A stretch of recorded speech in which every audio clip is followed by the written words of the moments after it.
Hello everyone, welcome to the Advanced Learning by RK Sir.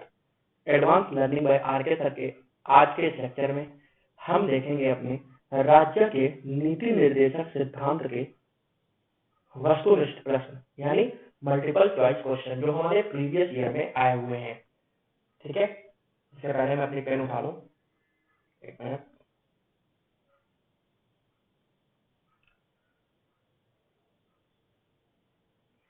हाँ, आप में से जिस किसी ने भी हमारे चैनल को सब्सक्राइब नहीं किया है, अगर आप चैनल पे अभी नए हो तो आप चैनल को सब्सक्राइब कर लो। ठीक है, वीडियो को लाइक करो, वीडियो को कमेंट करके जरूर बताना कि वीडियो कैसा लगा आप लोगों को, क्योंकि हमारा ये पॉलिटी सीरीज का दूसरा लेक्चर होगा। ठीक है, दूसरा या तीसरा होगा। हाँ, सेट 2 आ चुके हैं, सेट 2 आए थे मौलिक अधिकारों के। अब ये आपका क्या है, तीसरा लेक्चर है हमारा पॉलिटी का। तो आप लोग प्लीज बताइए वीडियो कैसा लग रहा है। ठीक है, जिसके लिए हम लोग के लिए और भी मेहनत कर सके, और चैनल को ज्यादा से ज्यादा सब्सक्राइब कराओ यार, क्योंकि जब ज्यादा लोग आओगे तो और हमारी इच्छा होती है आपके लिए और अच्छे अच्छे क्वेश्चन आए। तो लेट न करके शुरू करते हैं। आज का हमारा टॉपिक होगा principle, directive principle of the state policy, जिसको लेकर के आ रहा हूं मैं आपके लिए। मेरा नाम है प्रखर मिश्रा। ये आज हमारा होगा टीपीएसपी। हमारे इसके अंदर पहला क्वेश्चन आ चुका है कि कार्यपालिका से न्यायपालिका को अलग करना भारतीय संविधान के किन भागों में से एक है। मतलब कार्यपालिका और न्यायपालिका को किससे पृथक किया गया था, संविधान के किन भागों में से एक है। तो आप लोग देखो इसको, कहना क्या चाहता है कि प्रस्तावना में कहा गया है, या मौलिक अधिकारों में कहा गया है, या राज्य के नीति निर्देशक तंत्र में कहा गया है, सिद्धांत में कहा गया है, या फिर 7वीं अनुसूची में कहा गया है। तो इसका आंसर क्या हो जाएगा, ये हमारा इसका आंसर हो जाएगा राज्य के नीति निर्देशक सिद्धांत, राज्य के नीति निर्देशक सिद्धांत। ठीक है, अब हम बात करते हैं मौलिक अधिकार की। तो मौलिक अधिकार हमारा मैंने आपको बहुत अच्छे से डिटेल में डिस्कस कराया है। ये आर्टिकल 12 से 35 है। ठीक है, अच्छा ये कौन सा आर्टिकल है भाई, राज्य के नीति निर्देशक सिद्धांतों का आर्टिकल कौन सा है। इसका आर्टिकल है आपका 36 से 51। 36 से 51 तक के लिए क्या दिया गया है, आर्टिकल दिया गया है। कहां से कहां तक, 36 से 51। और पार्ट क्या है, पार्ट है 4। पार्ट मतलब होता है संविधान का भाग, तो भाग 4 में दिया है ये जानकारी। ठीक है, अच्छा 7वीं अनुसूची यहाँ पे दिया है। 7वीं अनुसूची क्या करती है हमारे संविधान में, 7वीं अनुसूची हमारे संविधान में जो है वो किसके लिए दी गई है। 7वीं अनुसूची हमारे संविधान में दी गई है 3 लिस्ट के लिए। कौन कौन सी लिस्ट, देखो, संघ सूची, संघ सूची, समवर्ती सूची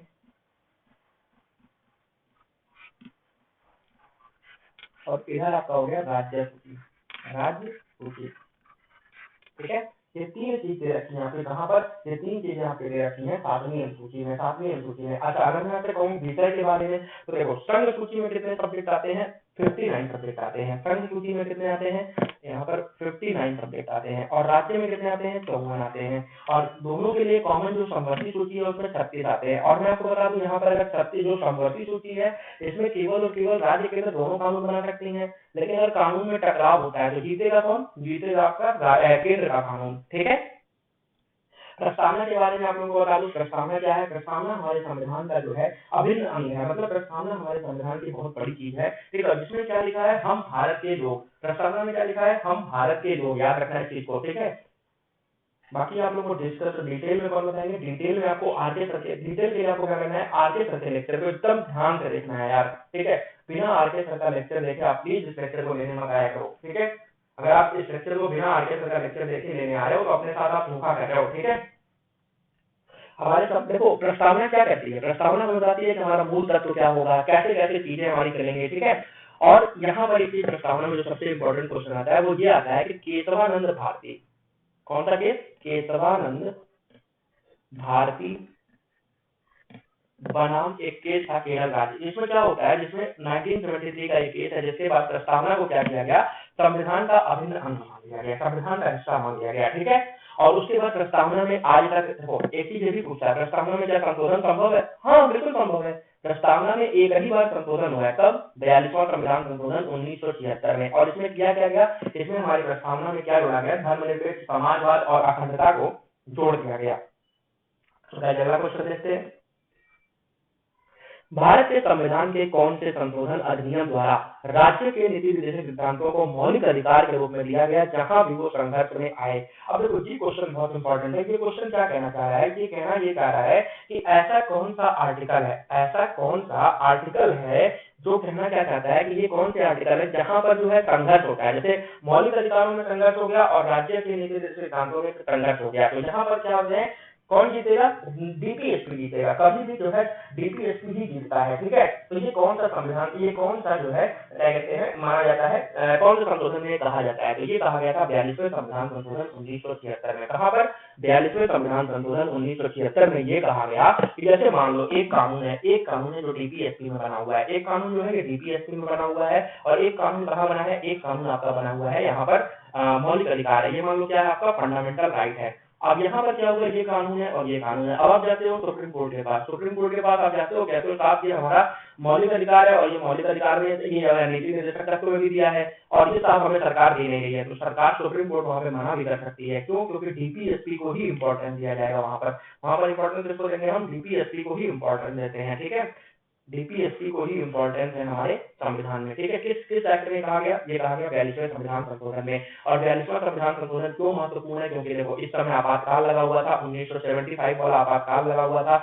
उसके बाद क्या था, ये 42वां संविधान संशोधन मिनी कॉन्स्टिट्यूशन कहा जाता है हमारे देश के संविधान का। 44वां संविधान संशोधन 1978 में हुआ था। ये सब हम बेसिकली डिटेल में देखेंगे जब संविधान संशोधन करेंगे तब। अब क्या है, राज्य के नीति निर्देशक सिद्धांतों के लेखों में से कौन सा अंतरराष्ट्रीय शांति और सुरक्षा को बढ़ावा देने से संबंध है। अब देखो ये क्वेश्चन क्या पूछा है कि ऐसा कौन सा आर्टिकल है, अनुच्छेद है जो क्या करता है, ये सारे ऑप्शन जो है ये अनुच्छेद हैं। ठीक है, सारे के सारे क्या है, अनुच्छेद हैं। क्या पूछा है, पूछ ये रहा है कि राज्य के नीति निर्देशक सिद्धांतों के निम्नलिखित में से लेखों में से कौन सा एक ऐसा है जो क्या कहता है कि अंतरराष्ट्रीय शांति और सुरक्षा को हम बढ़ावा देंगे। मतलब किसने कहा गया कि हम अंतरराष्ट्रीय शांति और सुरक्षा को बढ़ावा देंगे, तो वो है हमारा आर्टिकल 51। कौन सा है, आर्टिकल 51। अच्छा, ये 48 का ये क्या कहता है यार, 48 का ये कहता है कि पर्यावरण की सुरक्षा, पर्यावरण की सुरक्षा, पर्यावरण, वन, वन्य जीव, पर्यावरण, वन, वन्य जीव, इन सबके कौन से कानून बनेगा, सरकारें, राज्य सरकारें कानून बनाएंगी। अच्छा, 43 क्या कहता है, 43 का ये देख लेते हैं एक बार। 43 क्या कहता है, 43 ये कहता है कि कर्मचारियों में देखो जो कर्मकार है ना हमारे, उनके लिए निर्वाचन करना और कुटीर उद्योग को प्रोत्साहन दिया जाएगा, सब कुछ किया जाएगा। ठीक, 43 का ये यहाँ पर जो है इंपॉर्टेंट नहीं होता। लेकिन अब आ जाता है क्वेश्चन आपका कौन सा, ये 41। 41 क्या कहता है भाई, 41 ये कहता है कि काम, आप क्या करोगे, सरकार क्या करेगी, काम, शिक्षा, पढ़ाई के लिए, शिक्षा के लिए, और किसके लिए, और आपको कहते हैं लोक सहायता, मतलब किसी भी प्रकार की जो सामाजिक सहायता है वो प्रदान करेगी कौन, आपको, राज्य की सरकार। भारतीय संविधान का अनुच्छेद 48A किससे संबंधित है। अब देखो यहाँ पे एकदम क्वेश्चन एकदम पहले है, शुरू में बताया किससे संबंधित है वो, 48 से, पर्यावरण की सुरक्षा और सुधार, वन और वन्य जीव, ये वन नहीं है, ये वन है, वन, इसको मत देखना, ये वन है, वन और वन्य जीव की सुरक्षा से संबंधित है। बिल्कुल यही ऑप्शन हमारा सही हो जाएगा। अभी अभी मैंने बताया आपको, ठीक है, अभी अभी हमने बताया कि ये आपका होता है। ठीक है, तो अब यहाँ पर देखते हैं राज्य और केंद्र, राज्य सरकार, केंद्र सरकार, भारतीय मौलिक अधिकार, राज्य, ये सब कुछ डिस्कस करने वाली चीजें नहीं है। अब कहता है राज्य के नीति निर्देशक सिद्धांतों के तहत बच्चों की किस उम्र तक उन्हें मुफ्त शिक्षा और अनिवार्य शिक्षा प्रदान करने के लिए रखा गया है। अब देखो हमारे पास तो एक मौलिक अधिकार भी था, कौन सा मौलिक अधिकार था कि 0 से 6 वर्ष के बच्चे को क्या करते थे, हम क्या करते थे उसको, 0 से 6 वर्ष के बच्चे को क्या करते थे, शिक्षा देते थे, मुफ्त शिक्षा देते थे। ये मौलिक अधिकार था और कैसे था, आर्टिकल 22 का ए था। और कब आया था हमारे संविधान में, हमारे संविधान में ये आया कब था, हमारे संविधान में ये आया था 86वें संविधान संशोधन वर्ष 2002 के द्वारा,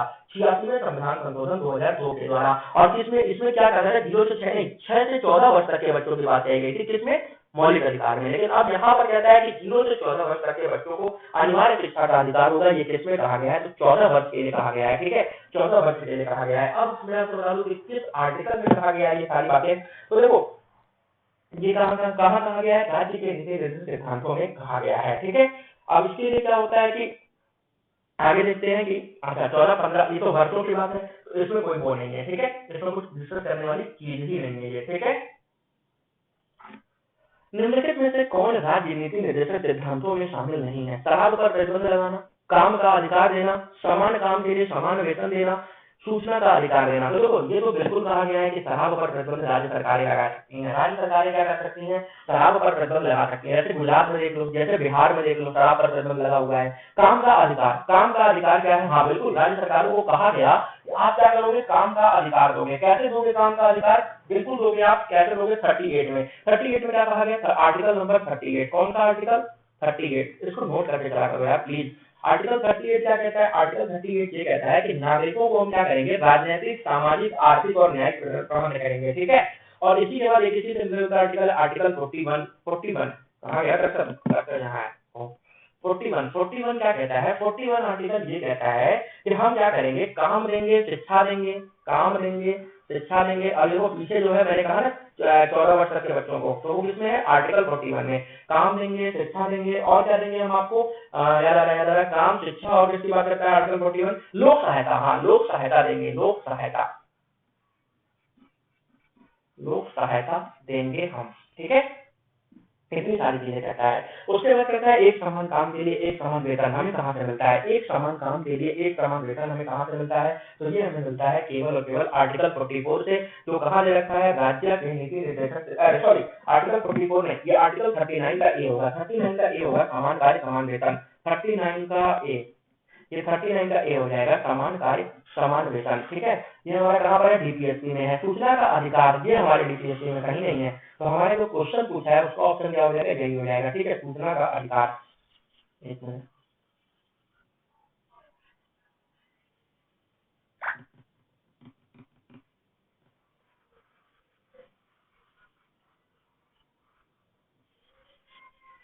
अब देखो यहाँ पर ऑप्शन जो है सूचना का अधिकार, ठीक है। आगे देखते हैं, केंद्र सरकार को गौ हत्या पर कानून बनाने में सक्षम करने वाली संवैधानिक शक्तियां कहाँ स्थित हैं। अब देखो ये क्या कहता है कि केंद्र सरकार कैसे जो है गौ हत्या करने के खिलाफ कानून बना सकती है, ये कहाँ कहा गया है, तो ये बिल्कुल कहा गया है, बिल्कुल कहा गया है, कहाँ पर, राज्य के नीति निर्देशक सिद्धांतों के आर्टिकल 48 में, यानी आपका ऑप्शन नंबर 4 सही हो जाएगा। अब कहता है कि प्रवेश 1 अनुसूची 3 में, प्रवेश 17 अनुसूची, ये कुछ नहीं है यार, ये कुछ नहीं है। 7वीं अनुसूची देखो हमारे संविधान में तीसरी अनुसूची है, तो तीसरी अनुसूची क्या कहती है मैं आपको बताता हूँ, लेकिन प्रवेश का मतलब मुझे समझ नहीं आ रहा। तीसरी अनुसूची क्या है, ये है शपथ या प्रतिज्ञान करता, न्यायाधीश हो गए, राष्ट्रपति हो गए, इन लोगों के लिए शपथ की बात करता है। फिर कह रहा है सूची 8 जानवरों के लिए क्रूरता की रोकथाम, सूची 8 जानवरों की क्रूरता के लिए रोकथाम बिल्कुल नहीं बात करता है। 8वीं अनुसूची क्या करती है, मान्यता प्राप्त भाषाओं की बात करता है, जिसमें हमारे पास कितनी भाषा है, 22 भाषा है। आपातकालीन शक्तियां 248 के तहत, पहली बात तो आपातकालीन शक्तियां 248 में नहीं है, यहाँ पर है 352, 56 और 360 में है, ठीक है। और राष्ट्रपति के पास है आपातकालीन शक्तियां, ठीक है। तो यहाँ पर ऑप्शन जो सही हो जाएगा वो ये हो जाएगा, राज्य के नीति निर्देशक सिद्धांतों में आर्टिकल 48 में दिया है। और आर्टिकल 48 क्या कहता है, मैंने आपको अभी अभी बताया है कि क्या करेंगे हम, वन्य कृषि एवं पशुपालन संगठन बना सकते हैं हम, इसमें कहता है, इसी में कहता है कि हम, इसका एक पार्ट है ए क्या कहता है, पर्यावरण की सुरक्षा करेंगे, वन्य जीव की सुरक्षा करेंगे हम, आपके कहते हैं वन की सुरक्षा करेंगे, ये सारी चीजें करेंगे। भारतीय संविधान का कौन सा अनुच्छेद ऐसा है जो पंचायती राज संस्था प्रदान करता है, मतलब पंचायती राज संस्था हमारे संविधान में किस आर्टिकल से बनी हुई है, तो पंचायती राज संस्था किससे बनती है, आर्टिकल 36 से, बिल्कुल नहीं, आर्टिकल 36 से तो नहीं बनती है, क्योंकि 36 क्या कहता है, 36 आपका जो है ये कहता है राज्य के नीति निर्देशक सिद्धांत होंगे तब तो होंगे। 39 तो बिल्कुल नहीं, क्योंकि 39 मैंने अभी बताया क्या है, समान कार्य समान वेतन, समान कार्य समान वेतन। अच्छा एक चीज और मैं आपको यहाँ इंपॉर्टेंट बता देता हूँ, समान कार्य समान वेतन इंपॉर्टेंट क्या है, यहाँ पर इंपॉर्टेंट ये कई बार पूछ लेता है कि मनरेगा का क्रियान्वयन, मनरेगा का क्रियान्वयन किस आर्टिकल से होता है,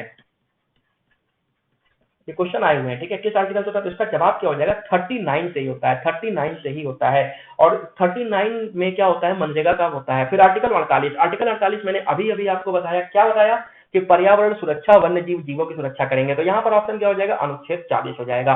क्या हो जाएगा, अनुच्छेद 40 हो जाएगा, ठीक है। आगे देखते हैं, भारत के किस राज्य में एक समान नागरिक संहिता है। अब देखो सबसे पहली चीज तो बात कहां पर करता है, क्या बात कर रहा है कि भारत के किस राज्य में एक समान नागरिक संहिता है, मतलब आपका क्या है, यूनिफॉर्म सिविल कोड बोलते हैं इसको, ठीक है। तो सबसे पहली बात तो ये दिया किसमें है, ये एक मिनट, एक समान नागरिक संहिता किस कोर्ट में किस आर्टिकल में दिया है? ये दिया है आर्टिकल नंबर 44 यानी 44 आर्टिकल में दे रखा है। और ये है किस राज्य में? गोवा राज्य में है। गोवा राज्य में एक समान सिविल संहिता दे दी गई है। राज्य के नीति निर्देशक सिद्धांत एक जांच है जिसका भुगतान बैंक की सुविधा पर होता है। देखो यार, ये क्वेश्चन बिल्कुल गलत है, बिल्कुल गलत है। क्या हो जाएगा? राज्य के नीति निर्देशक सिद्धांत एक चेक है। क्या है? एक चेक है जिसका भुगतान किस सुविधा पर करते हैं हम? जिसका भुगतान हम करते हैं किस पर? बैंक की सुविधा पर किया जाता है। बिल्कुल। ये देखो कहना क्या चाहता है इन्होंने, इस व्यक्ति ने ये कहा कि देखो राज्य के नीति निर्देशक किसके पास है? राज्य सरकार के पास है। इसको क्या कहा? राज्य सरकार के पास है। और ये क्या है? इसके लिए आप कोर्ट नहीं जा सकते हो, कोर्ट नहीं जा सकते हो। ये राज्य सरकार चाहेगी देगी, नहीं चाहेगी नहीं देगी। तो अब क्या करता है कि इन्होंने कहा कि ये एक ऐसा चेक है जो बैंक के ऊपर है, वो चाहे भुगतान करे चाहे मना कर दे। तो ये कहने वाले कौन है? केटी सेठ है। केटी सेठ ने कहा था ये बात, ठीक है। उसके बाद कहता है कि नीडलेस फ्रॉड, इन्होंने एक चीज और कहा था इसी चीज को, डीपीएसपी को नीडलेस फ्रॉड कहा था। क्या कहा था? Needless fraud. इन्होंने क्या कहा था? नीडलेस फ्रॉड कहा था इसी चीज को, ठीक है। आगे देखते हैं।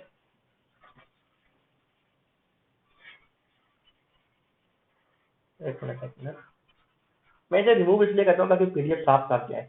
देखो, समान कार्य के लिए समान वेतन को भारतीय संविधान में से एक के रूप में सुरक्षित किया गया है। अब देखो यहाँ पर मैंने आपको बता दिया था 39 का ए क्या कहता है? एक समान कार्य के लिए एक समान वेतन मिलेगा। मतलब हम किस आधार पर भेदभाव नहीं करते हैं? हम ये नहीं करते हैं कि कोई लड़की है, मान लो कोई महिला है वो काम कर रही है, कोई लड़का है वो भी काम कर रहा है, तो हम ये नहीं कह सकते कि ये लड़का है तो ये 8 घंटे में ज्यादा काम कर लेगा, ये लड़की है तो ये कम करेगी, या फिर इसका अपोजिट। ये सारी चीजें हमारे यहाँ नहीं कह सकते। या फिर हम ये नहीं कह सकते कि मतलब ये गोरे लोग हैं तो इनको हम तनख्वाह ज्यादा दें। रंग आदि के आधार पर भी भेदभाव नहीं होता है, जाति आधार के आधार पर भेदभाव, मतलब किसी भी तरह का भेदभाव, किसी भी तरह का भेदभाव प्रतिबंधित किया गया। कहां पर?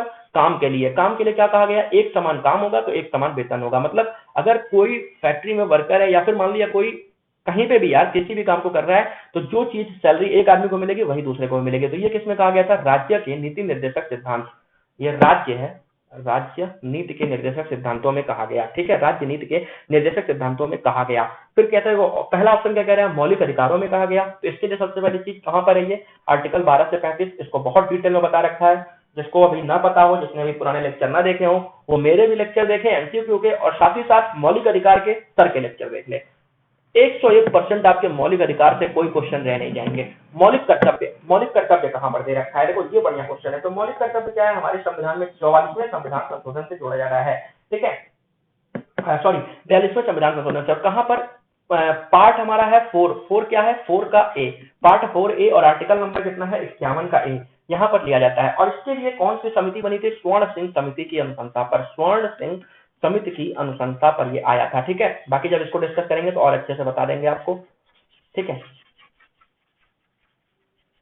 आर्थिक अधिकार कुछ नहीं है। आर्थिक अधिकार तो राज्य के अंदर खुद आता है। फिर कह रहा है भारतीय संविधान का अनुच्छेद 43A किससे संबंधित है? देखो अब क्वेश्चन पूछा है 43 का ए किससे संबंधित है? वो संबंधित है उद्योग में प्रबंधन में श्रमिकों की भागीदारी से, राज्य सरकार के, केंद्र सरकार से, राज्य के नीति निर्देशक सिद्धांत से, भारतीय नागरिक के मौलिक अधिकार से। तो सबसे पहली चीज तो वो राज्य के नीति निर्देशक सिद्धांतों से संबंधित है। किससे संबंधित है? राज्य के नीति निर्देशक सिद्धांतों से संबंधित है, आर्टिकल 43 का ए, ठीक है। अब कह रहा है कि अगला क्वेश्चन देखते हैं। भारतीय संविधान का कौन सा अनुच्छेद नियोक्ता को अपने कर्मचारियों को मातृत्व लाभ प्रदान करता है? मतलब कौन सा अनुच्छेद ऐसा है जिसके तहत हम क्या करते हैं? मातृत्व लाभ मतलब प्रसूति सहायता की बात करते हैं। प्रसूति सहायता किस अनुच्छेद से दी जाती है? तो 14 तो हो नहीं सकता, क्योंकि देखो हम लोग बात किसकी कर रहे हैं? डीपीएसपी के। देखो ऐसे भी करते हैं यार। देखो आपको इतना चीज पता है, अगर मान लिया आपको पता क्या है कि मतलब जो है अनुच्छेद है, बात किसमें की गई प्रसूता के लिए? डीपीएसपी में, directive principle of state policy में। तो अनुच्छेद 14 तो आएगा नहीं, क्योंकि अनुच्छेद 14 क्या है? हमारा मौलिक अधिकार है। अनुच्छेद 93 कोई सवाल ही नहीं पैदा होता, क्योंकि 36 से 51 तक में ही है।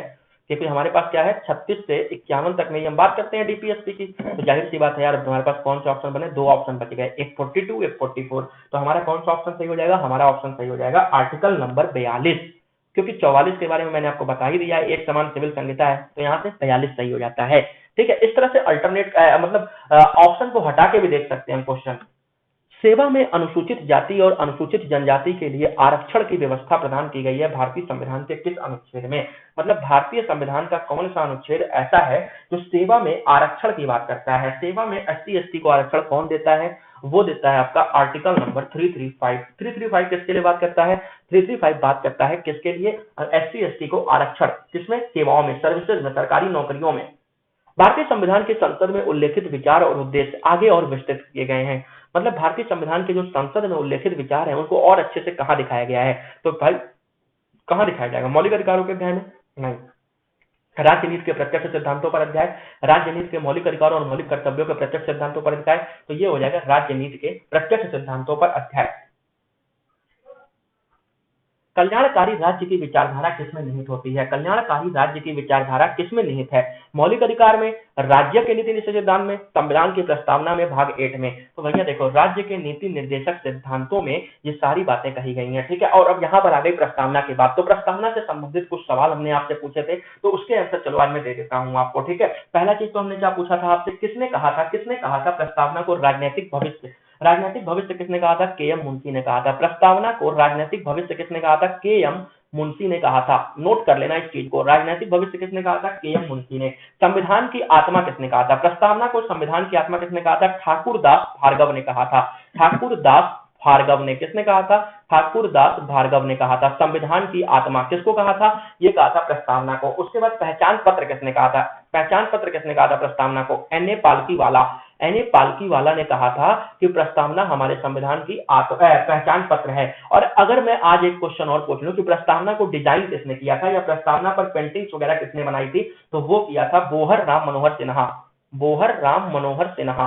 और ये रहने वाले कहाँ के हैं? ये रहने वाले हैं जबलपुर के। जबलपुर के रहने वाले हैं बोहर राम मनोहर सिन्हा। और इन्होंने क्या किया था? हमारे प्रस्तावना को पेंट वगैरह किया था, ठीक है। आगे देखते हैं हम, अगला क्वेश्चन देखते हैं हमारी स्क्रीन। अच्छा, इसका आंसर राज्य के नीति निर्देशक सिद्धांत हो जाएगा।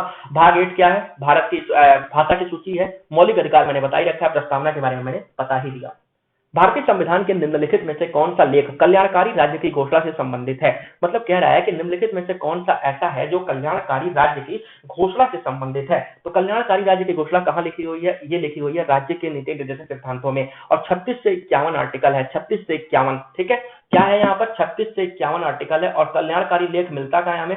DPSP में मिलता है। DPSP में कहाँ पर? क्योंकि DPSP कल्याणकारी राज्य की बात कर दिया, राज्य के बारे में कहाँ दिया है? ये दिया है DPSP में। अब देखो 99 आ सकता है? बिल्कुल नहीं। 59 बिल्कुल नहीं। 69 बिल्कुल नहीं। 39 ही आंसर होगा ना यार, बिल्कुल जाहिर सी बात है। हमने उठा के छांट दिया और हमें जो है ये मिल गया आंसर, ठीक है। अब देखते हैं हम क्या कहते हैं, अगला क्वेश्चन। भारत के संविधान में निर्दिष्ट राज्य के नीति निर्देशक सिद्धांतों के तहत निम्नलिखित प्रावधानों पर विचार कीजिए। भारत के नागरिकों के लिए एक समान नागरिकता संहिता का संरक्षण, ग्राम पंचायतों का आयोजन। बिल्कुल ये सही है, ये सही है।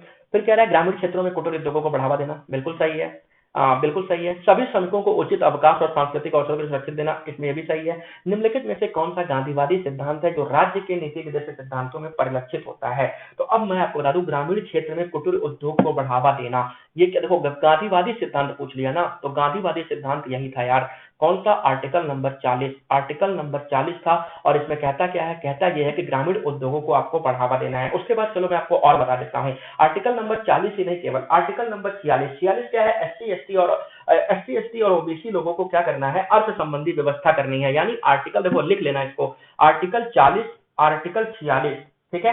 उसके बाद आपको बता दूं आर्टिकल 47। 47 क्या कहता है? 47 ये कहता है पोषाहार और जीवन के स्तर को हम ऊंचा रखेंगे और लोक स्वास्थ्य का सुधार करेंगे। 47 कहता है ये। उसके बाद आपका एक आर्टिकल है 48। 48 क्या है? कृषि और पशुपालन संगठन का निर्माण कर सकते हैं हम। ये सारे आपके क्या है? गांधीवादी विचारधारा से प्रेरित हैं, गांधीवादी विचारधारा से प्रेरित हैं, ठीक है।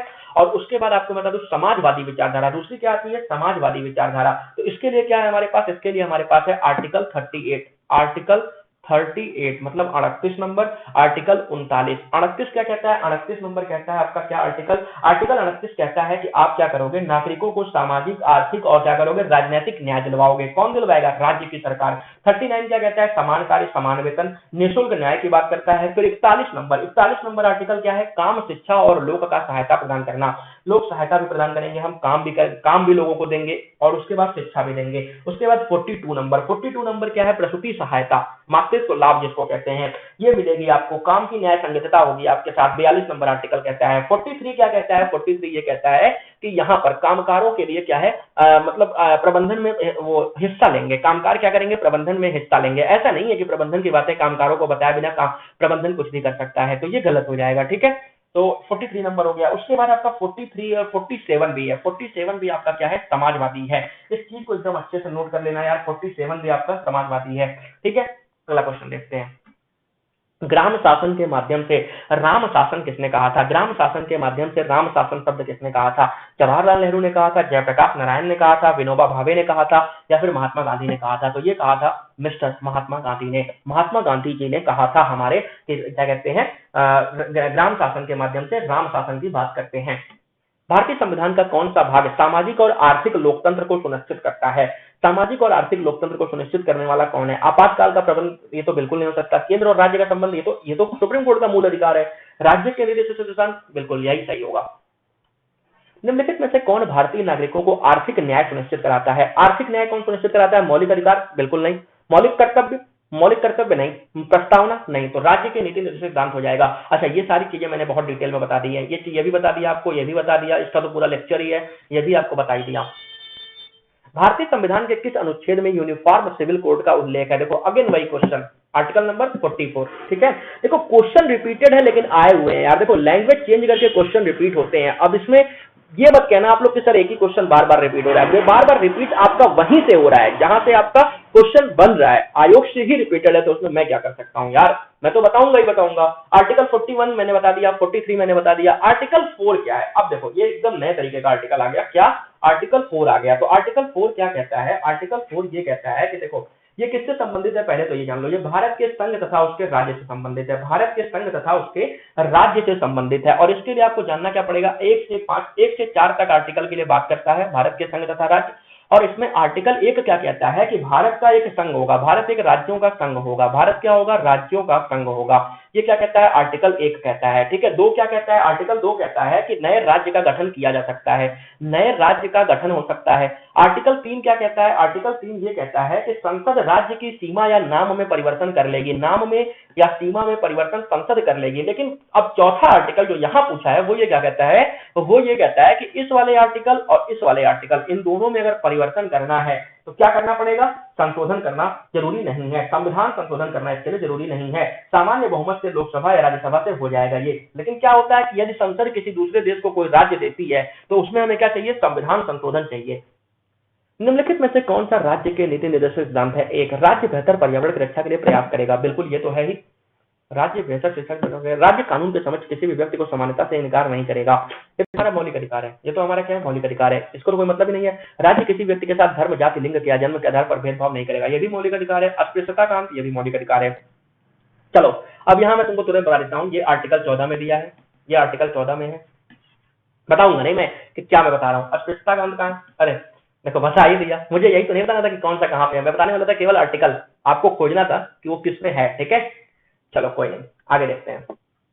यदि राज्य के नीति निर्देशक सिद्धांत राज्य द्वारा लागू नहीं किए गए होते तो नागरिक कहां जा सकते हैं, मतलब क्या कहना चाह रहा है कि राज्य क्या कर रही है, डीपीएसपी में दी गई बातों को मना कर रही है, डीपीएसपी में दी गई बातों को मना कर रही है, तो आप कहां जाओगे, उच्च न्यायालय जाओगे या उच्चतम न्यायालय जाओगे या फिर आप राष्ट्रीय मानवाधिकार आयोग जाओगे। तो भैया हम तीनों में से कहीं नहीं जा सकते, क्योंकि ये तीनों क्या है, आपका पहली बात तो राज्य के नीति निर्देशक सिद्धांत यानी डीपीएसपी खुद अपने आप में क्या है, गैर न्यायोचित है, मतलब इसके लिए तो न्यायालय हम जा ही नहीं सकते, तो इनमें से कोई नहीं ऑप्शन सही हो जाएगा।